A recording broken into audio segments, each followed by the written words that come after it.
Hi Year 6, here is the next chapter of Stormbreaker. Hope you enjoy. Physalia, Physalis. The silver grey Mercedes SL600 cruised down the motorway travelling south. Alex was sitting in the front passenger seat with so much soft leather around him that he could barely hear the 389 horsepower 6-litre engine that was carrying him towards the Sale complex near Port Talon, Cornwall. But at 80 miles per hour, the engine was only idling. Alex could feel the power of the car. £100,000 worth of German engineering. One touch from the thin, unsmiling chauffeur, and the Mercedes would leap forward. This was a car that sneered at speed limits. Alex had been collected that morning from a converted church in Hampstead, North London. This was where Felix Lester lived. When the driver had arrived, Alex had been waiting with his luggage, and there had even been a woman, an MI6 operative, kissing him, telling him to clean his teeth, waving goodbye. As far as the driver was concerned, Alex was Felix. That morning, Alex had read through the file and knew that Lester went to a school called St Anthony's, had 2 sisters and a pet Labrador. His father was an architect. His mother designed jewellery. A happy family. His family, if anybody asked. "How far is it to Port Talon?" he asked. So far, the driver had barely spoken a word. He answered Alex without looking at him. "A few hours. You want some music? Got any John Lennon?" That wasn't his choice. According to the file, Felix Lester liked John Lennon. "No. Forget it. I'll get some sleep." He needed the sleep. He was still exhausted from the training and wondering how he would explain all the half-healed cuts and bruises if anyone saw under his shirt. Maybe he'd tell them that he got bullied at school. He closed his eyes and allowed the leather to suck him into sleep. It was the feeling of the car slowing down that woke him. He opened his eyes and saw a fishing village, the blue sea beyond, a swathe of rolling green hills and a cloudless sky. It was a picture off a jigsaw puzzle, or perhaps a holiday brochure advertising a forgotten England. Seagulls swooped and cried overhead. An old tug, tangled nets, smoke and flaking paint, pulled into the quay. An old tug, tangled nets, smoke and flaking paint, pulling into the quay. A few locals, fishermen and their wives, stood around watching. It was about 5 o'clock in the afternoon, and the village was caught in the silvery, fragile light that comes at the end of a perfect spring day. "Port Talon," the driver said. He must have noticed Alex opening his eyes. "It's pretty." "Not if you're a fish." They drove round the edge of the village and back inland, down a lane that twisted between strangely bumpy fields. Alex saw the ruins of buildings, half-crumbling chimneys and rusting metal wheels, and knew that he'd been looking at an old tin mine. They'd mined tin in Cornwall for 3,000 years until one day the tin had run out. Now all that was left were the holes. A couple of kilometres down the lane, a linked metal fence sprang up. It was brand new, 10 metres high, topped with razor wire.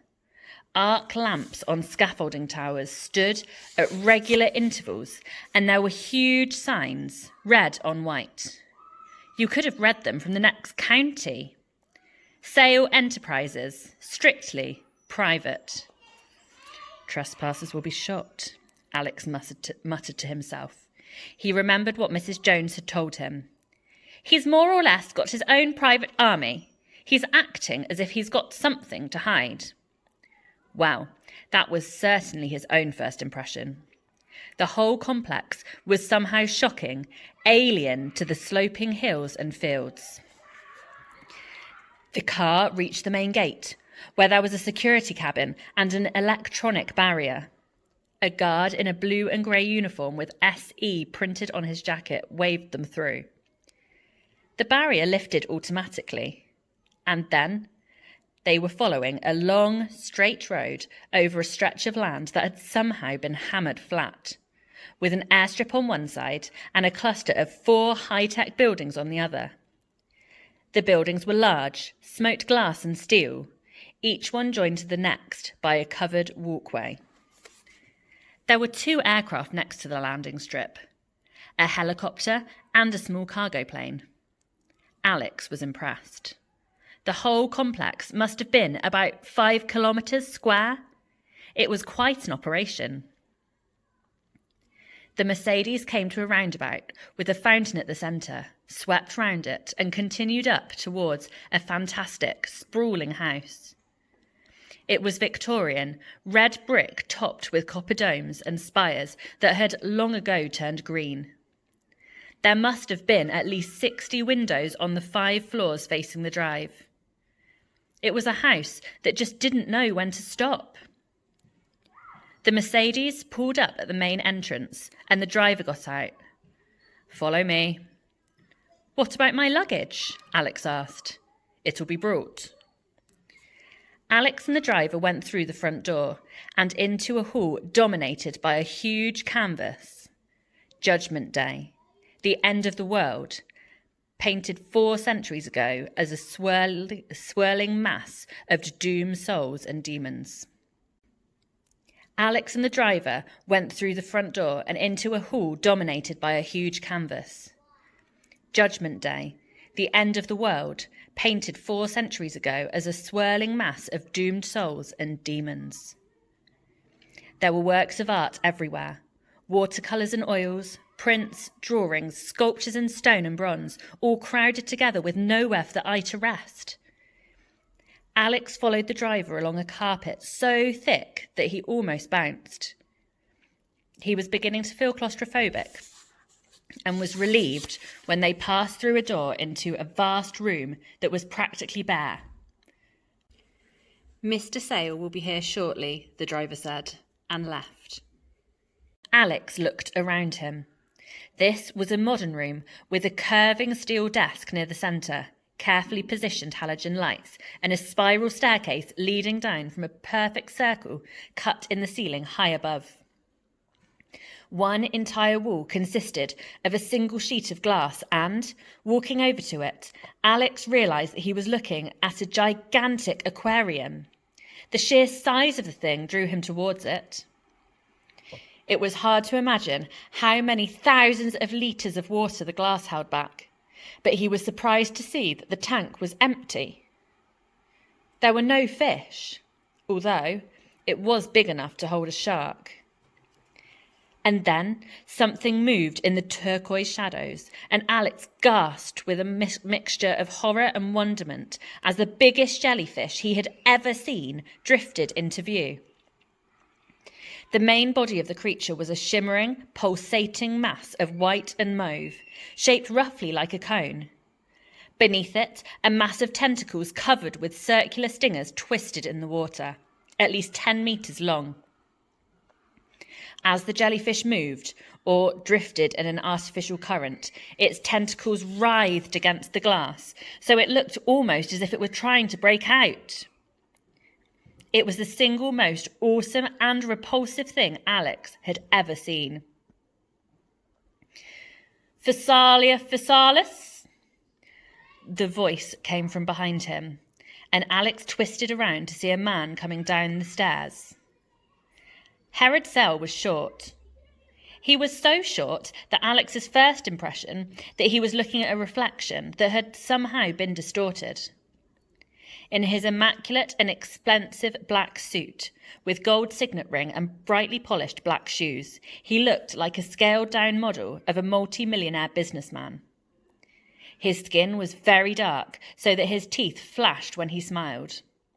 He had a round, bold head and very horrible eyes. The grey irises were too small, completely surrounded by white. Alex was reminded of tadpoles before they hatch. When Sel stood next to him, the eyes were almost at the same level as his. and held less warmth than the jellyfish. "The Portuguese man-o'-war," Sal continued. He had a heavy accent brought with him from the Beirut marketplace. "It's beautiful, don't you think?" "I wouldn't keep one as a pet," Alex said.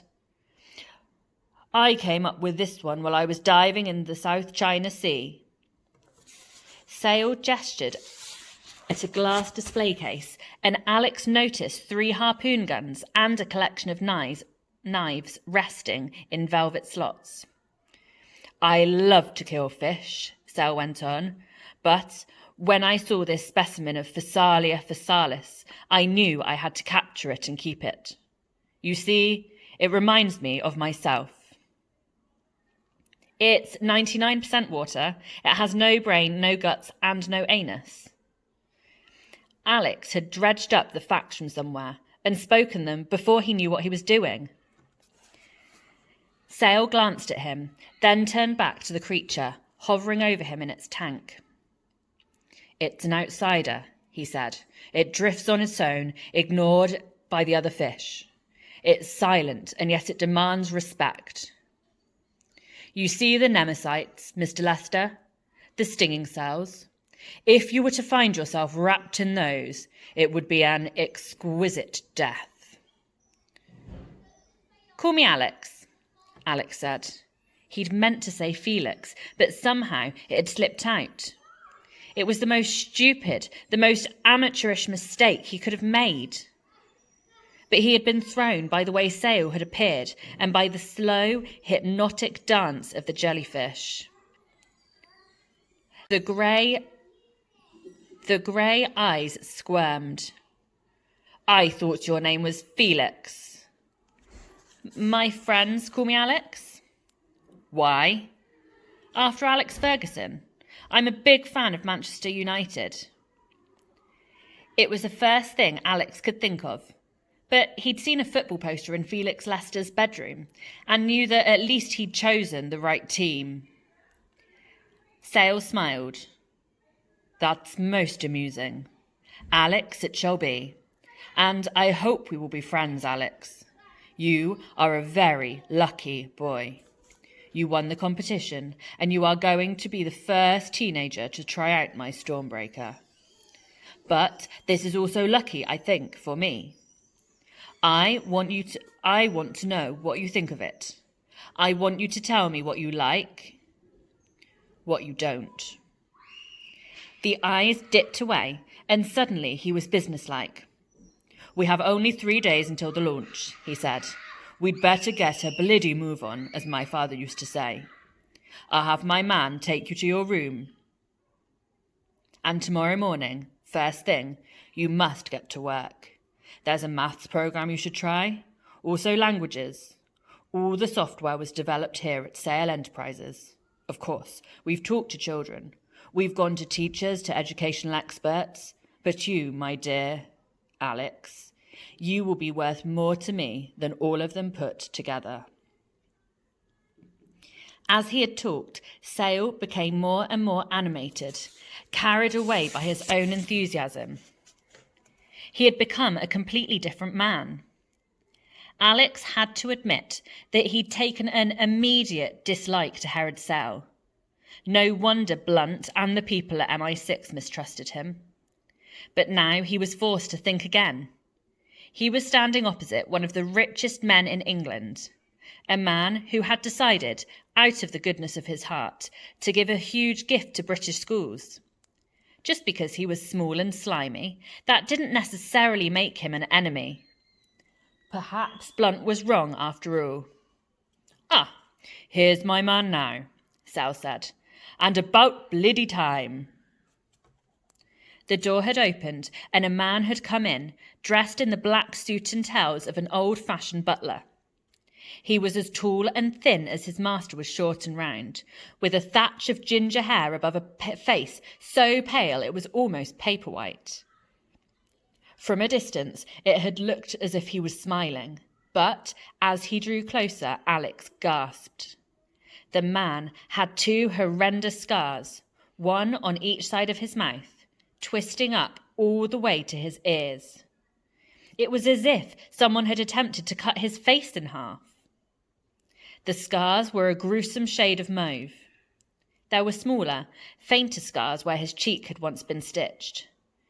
"This is Mr. Grin," Sale said. "He changed his name after the accident."